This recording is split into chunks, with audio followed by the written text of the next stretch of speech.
Continuity chapter में 5 second में point of discontinuity, कोई भी फंक्शन का पॉइंट ऑफ डिसकंटिन्यूटी कैसे फाइंड करेंगे विद इन 5 सेकेंड, हम आपको इस वीडियो में बताएंगे। ये सारे क्वेश्चंस 1 मार्क्स का या फिर 2 मार्क्स का आएगा, या फिर आप अगर जेई मेन एडवांस का एनडीए का प्रिपरेशन ले रहे हैं तो इसी से क्वेश्चन पूछ सकता है।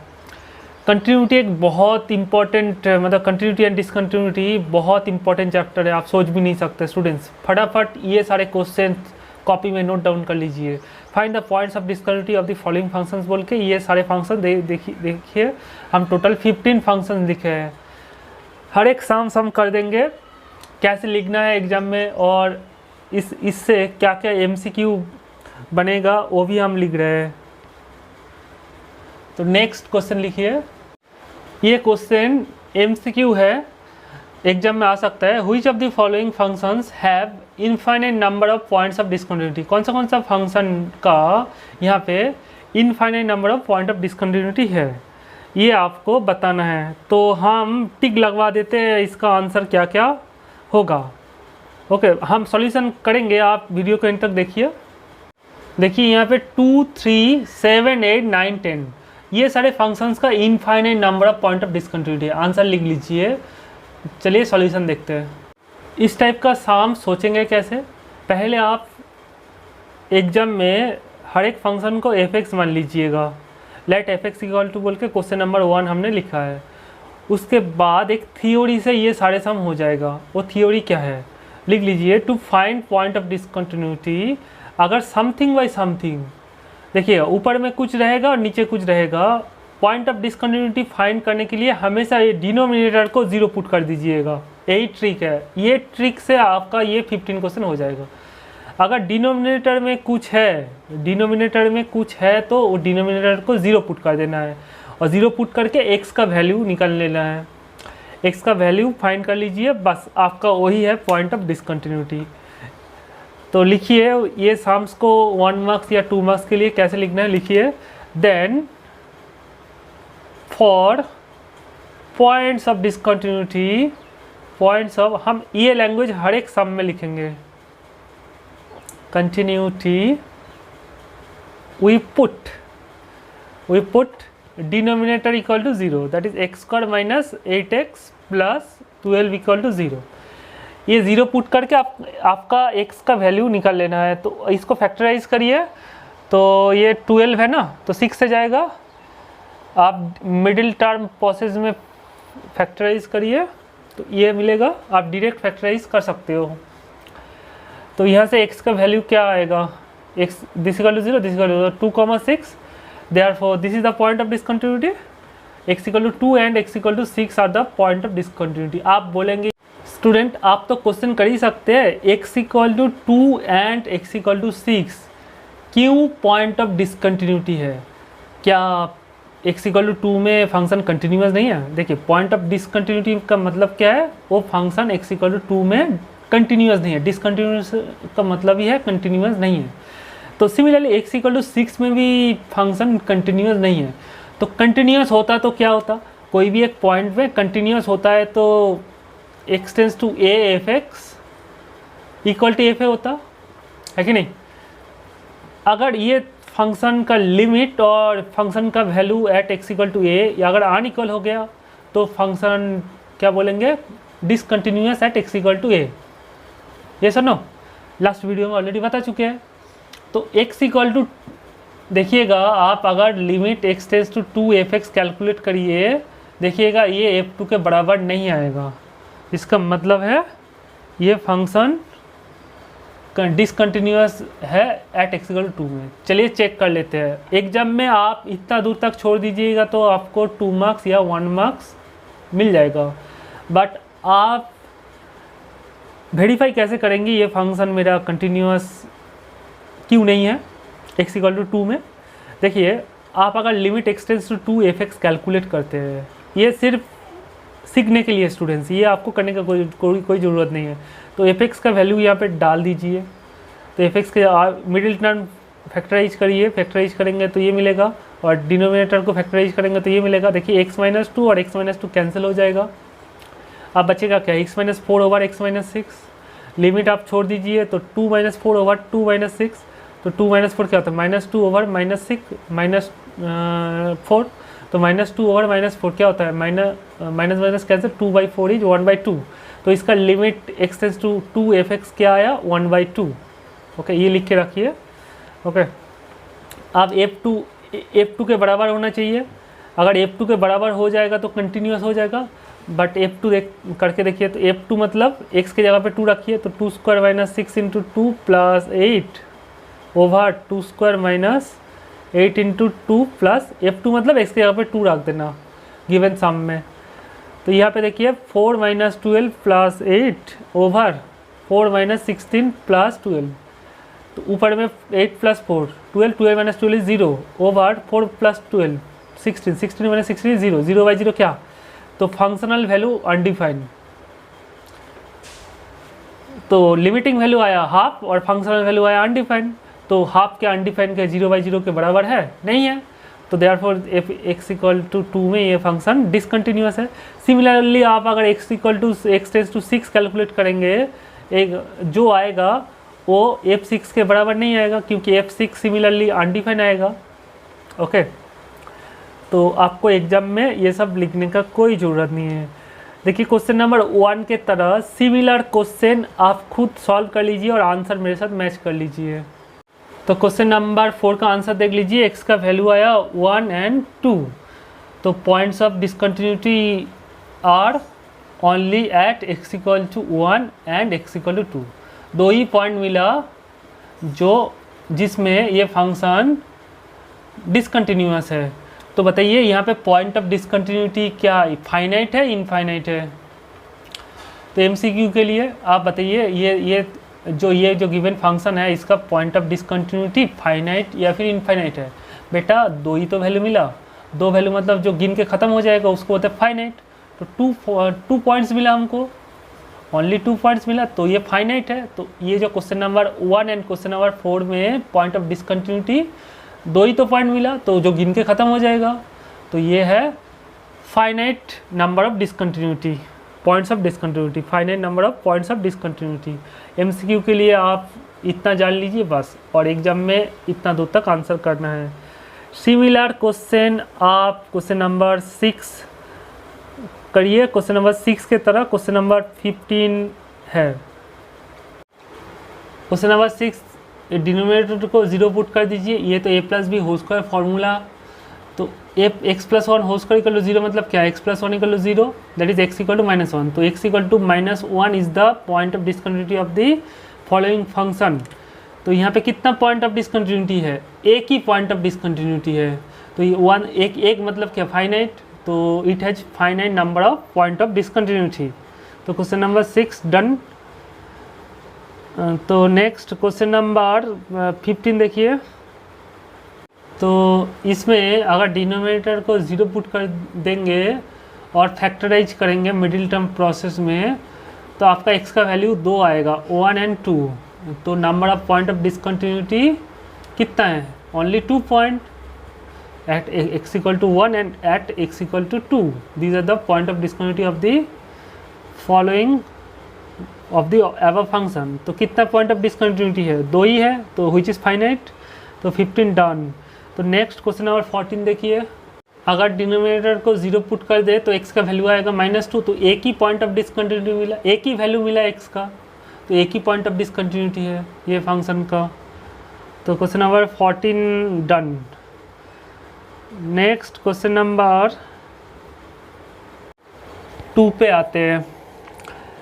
तो लेट करिए f(x) दिस बोल के आप to find the point of discontinuity, to find points of point, shortcut में लिखिए PT मतलब point of discontinuity for the function given function, put cos x, denominator को 0 पुट कर दीजिए, तो और यहाँ पे क्या लिख सकते हैं, cos x = sin x, that is 1 = लिख सकते हैं ना sin x over cos x। तो और sin x over cos x क्या होता है, tan x, तो tan x = 1 है कि नहीं, tan x = 1। तो आप तो जानते हैं एक फॉर्मूला क्लास 11 में पढ़े थे, if tan x equal to tan alpha then x equal to n pi plus alpha where n belongs to z।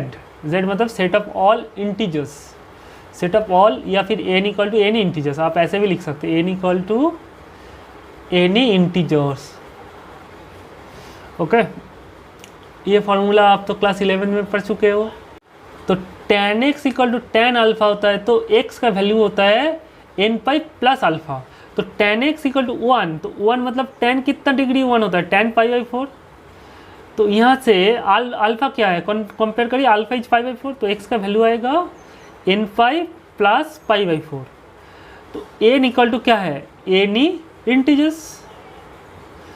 Okay, so point of discontinuity is, एक पॉइंट ऑफ डिसकंटिन्यूटी देखिए, N integer क्या क्या होता है, 0 plus minus 1, देखिए integer ये बोलते हैं ना, ये तो इंटीजर होता है। अगर n के जगह पे 0 रखेंगे, x का वैल्यू आएगा पाई बाई 4, तो पाई बाई 4 पुट करेंगे तो ये फंक्शन देखना पॉइंट ऑफ डिसकंटिन्यूटी दे देगा। n अगर 1 रखेंगे तो pi plus pi by 4 that is 5 pi by 4, तो 5 पाई बाई 4 में ये फंक्शन डिसकंटिन्यूस है। n अगर -1 रखेंगे तो -3 पाई, x का वैल्यू आएगा -3 पाई बाई 4, तो -3 पाई बाई 4 में ये फंक्शन डिसकंटिन्यूस है। n अगर ऐसे 2 रखिए, एक x का वैल्यू आएगा, n अगर -2 रखेंगे तो x का वैल्यू आएगा। तो वो सारे पॉइंट में, ये सब इंटीजर पॉइंट में n के ऊपर डिपेंड करेगा x का वैल्यू। तो आप जानते ही तो है, इंटीजर्स तो इनफाइनाइट नंबर ऑफ इंटीजर्स है। ओके, आप बहुत है, मतलब +-3 +-4 +-5 इनफाइनाइट नंबर ऑफ। तो ये फंक्शन का पॉइंट ऑफ डिसकंटिन्यूटी कितना है, इनफाइनाइट। ओके, इसलिए बताया था कि ऑप्शन 2 का पॉइंट ऑफ डिसकंटिन्यूटी था इनफाइनाइट, शुरू में ही हमने बता दिया था। अब बताइए, अगर यहाँ पे क्वेश्चन नंबर 3 करना है, तो आप क्वेश्चन नंबर 3 में सिर्फ प्लस है, आप खुद कर लीजिए। तो यहाँ पे प्लस रहेगा, यहाँ पे आपका cos x इक्वल टू हो जाएगा माइनस साइन एक्स, यहाँ पे माइनस ऑफ दिस, तो tan x इक्वल टू हो जाएगा -1। तो -1 को आप लिख सकते हो -10 पाई 4, समझिएगा -1 को क्या लिख सकते हो, -10 पाई बाई 4, क्योंकि 1 की जगह पे 10 पाई बाई 4 लिख दिया। आप क्लास 11 में एक फार्मूला पढ़े थे, tan ऑफ -थीटा क्या होता है बेटा, -tan थीटा। ये माइनस को आप अंदर दे सकते हो, तो -10 पाई बाई 4 को आप क्या लिख सकते हो, तो tan x equal to tan of, ये माइनस को अंदर दे दीजिए, एंगल के साथ दे दीजिए, ये लिख सकते हैं। ये फार्मूला से, ये फार्मूला से इस, ये इक्वल टू ये लिख सकते हो, तो ये इक्वल टू ये लिखा जाएगा। तो ये फार्मूला लगा दीजिए। तो tan x equal to tan alpha होता है, तो x equal to n pi plus alpha होता, तो और x इक्वल टू क्या हो जाएगा, n pi plus alpha, alpha is minus pi by 4,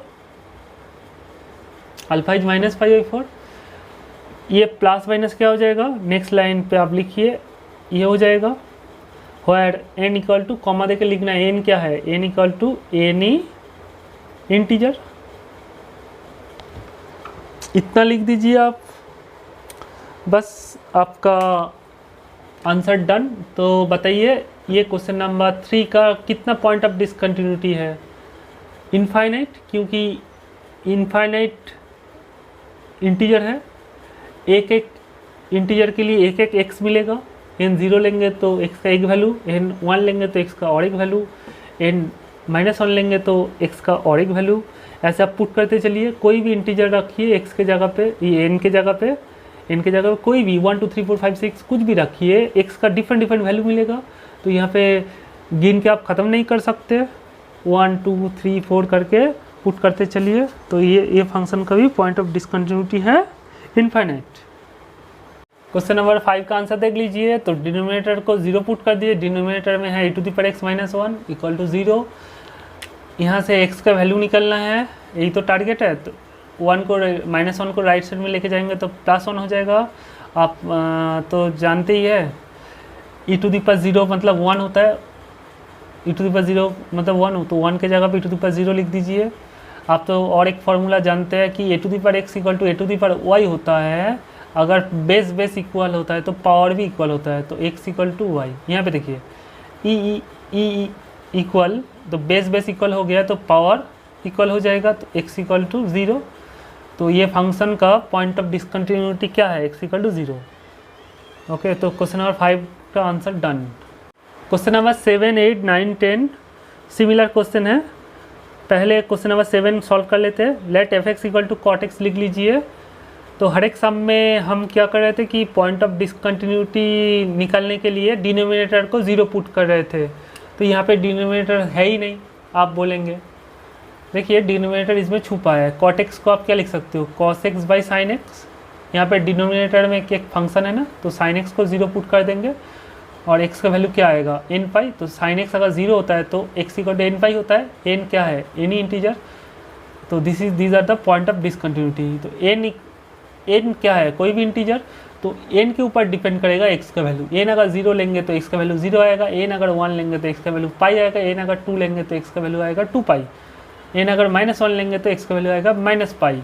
तो ये सारे infinite number of point of discontinuity. ये सम्स का कितना पॉइंट ऑफ डिसकंटिन्यूटी है, इनफाइनाइट। सिमिलर क्वेश्चन नंबर 8 करिए आप। तो tan x को आप लिखिए sin x by cos x. आप डिनोमिनेटर को 0 पुट कर दीजिए, तो cos x को 0 पुट कर दीजिए। तो cos x 0 होता है तो x का वैल्यू क्या होता है, 2n plus 1 into pi by 2। ये सारे आपको याद रखना पड़ेगा।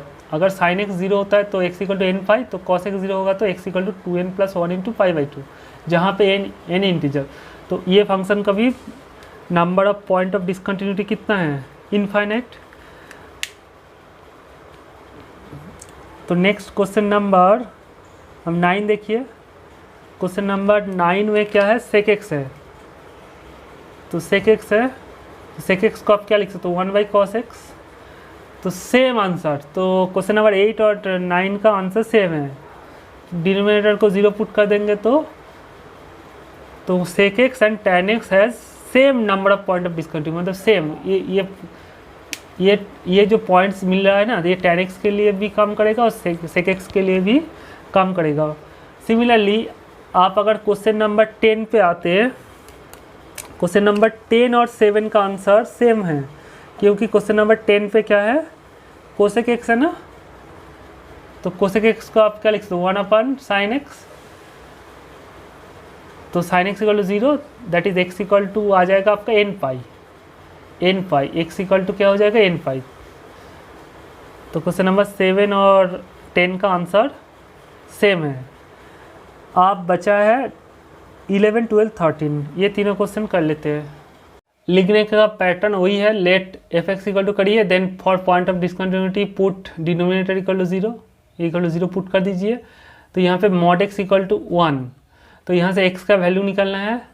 और आप एक फॉर्मूला लर्न कर लीजिए, अगर mod X equal to A होता है तो x equal to plus minus A होता है। ये फॉर्मूला है, लिख लीजिए, बहुत इंपॉर्टेंट फार्मूला है। तो मॉड एक्स इक्वल टू 1 है तो x इक्वल टू क्या हो जाएगा, प्लस माइनस 1।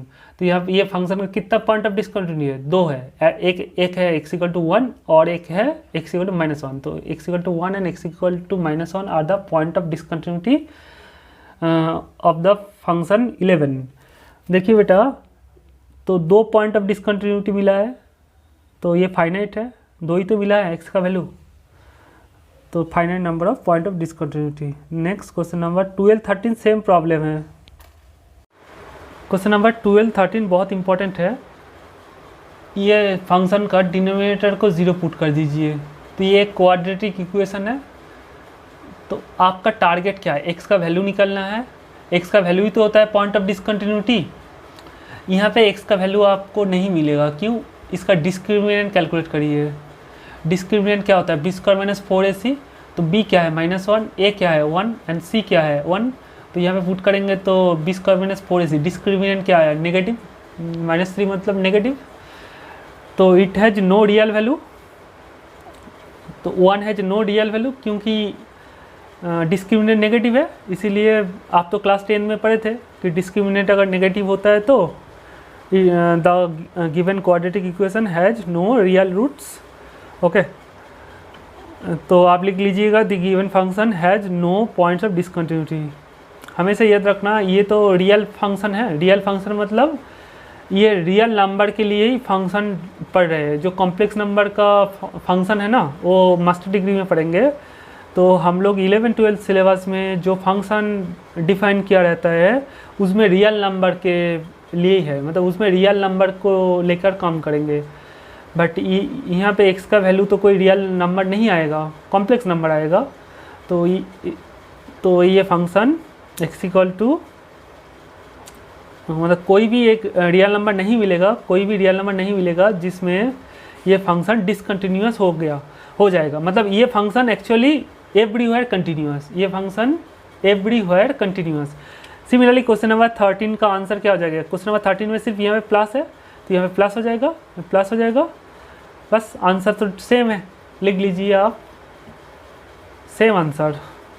अगर ये क्वेश्चन आप न्यू क्वेश्चन लिख लीजिए, अगर क्वेश्चन चेंज कर दे, अगर एक्स वाई कर दें, ये क्वेश्चन को थोड़ा एक्स वाई कर देंगे तो सेम आंसर स्टूडेंट, ओके। अगर क्वेश्चन को x प्लस 2y ये कर दे तब भी तो सेम आंसर बेटा, यही आंसर होगा। देखिए क्वेश्चन के ऊपर डिपेंड करेगा आंसर क्या होगा। ये 17 नंबर क्वेश्चन हो गया, आप ये 18 नंबर क्वेश्चन लिखिए। अगर ये कर दे, ये फंक्शन कर दे, तब भी इसका आंसर बेटा यही है। तो न्यू क्वेश्चन आपका बन चुका है। और 3 क्वेश्चन लिख लीजिए, ये तीनों फंक्शन का पॉइंट्स ऑफ डिसकंटिन्यूटी निकलना है। तो आप करिए और आंसर हम लिख देते हैं। इसका आंसर क्या होगा देख लीजिए, लिखने का स्टाइल वही है। क्वेश्चन नंबर 19 का आंसर है x equal to -5। Question number 20 का है x इक्वल टू 1। और क्वेश्चन नंबर 21 डिनोमिनेटर को 0 पुट करके फैक्टराइज करिए। देखिए फैक्टराइजेशन हमने कर दिया। ये डिनोमिनेटर को, ये पहला 2 टर्म से x² कॉमन लीजिए और लास्ट 2 टर्म से 1 कॉमन लीजिए और फैक्टराइज करेंगे। तो अगर इसको 0 पुट करेंगे तो x का कोई रियल वैल्यू नहीं आएगा, तो x इक्वल टू 1 ही मिलेगा। तो इसका पॉइंट ऑफ डिसकंटिन्यूटी है x equal to 1। Similarly x³ - 1, इसको फैक्टराइज करिए। इसका फैक्टराइजेशन क्या हो जाएगा? x - 1 into x² plus x plus 1, ये a³ - b³ फॉर्मूला है ना, इक्वल टू 0। तो यहाँ से x इक्वल टू 1 ही मिलेगा रियल वैल्यू। और ये तो आपका अभी बताया लास्ट सम्स में, ये तो कोई रियल वैल्यू नहीं देता है क्योंकि ये डिस्क्रिमिनेंट क्या है? डिस्क्रिमिनेंट इसका नेगेटिव है। तो यहाँ से x नहीं मिलेगा, रियल वैल्यू नहीं मिलेगा, सिर्फ x इक्वल टू 1 ही मिलेगा। अगर हम क्वेश्चन नंबर, नेक्स्ट क्वेश्चन लिखिए, क्वेश्चन नंबर 22 लिखिए।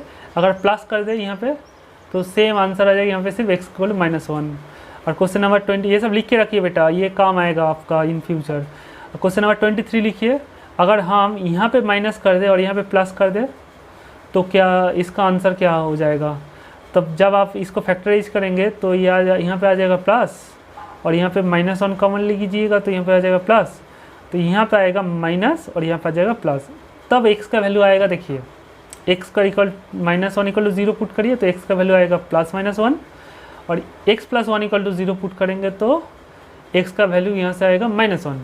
तो यहाँ पे तो -1 2 बार आ चुका है, तो एक ही बार लिखेंगे। तो x equal to 1 and -1 are the point of discontinuity of question number 23। I hope आपको समझ में आया। अगर वीडियो को अच्छा लगे प्लीज़ स्टूडेंट दोस्तों से शेयर कर दीजिए, फेसबुक इंस्टाग्राम में शेयर कर दीजिए। और नेक्स्ट वीडियो में हम लोग इस टाइप का बहुत डिफ़िकल्ट सम्स के तरफ जाएंगे। तो थैंक यू वेरी मच।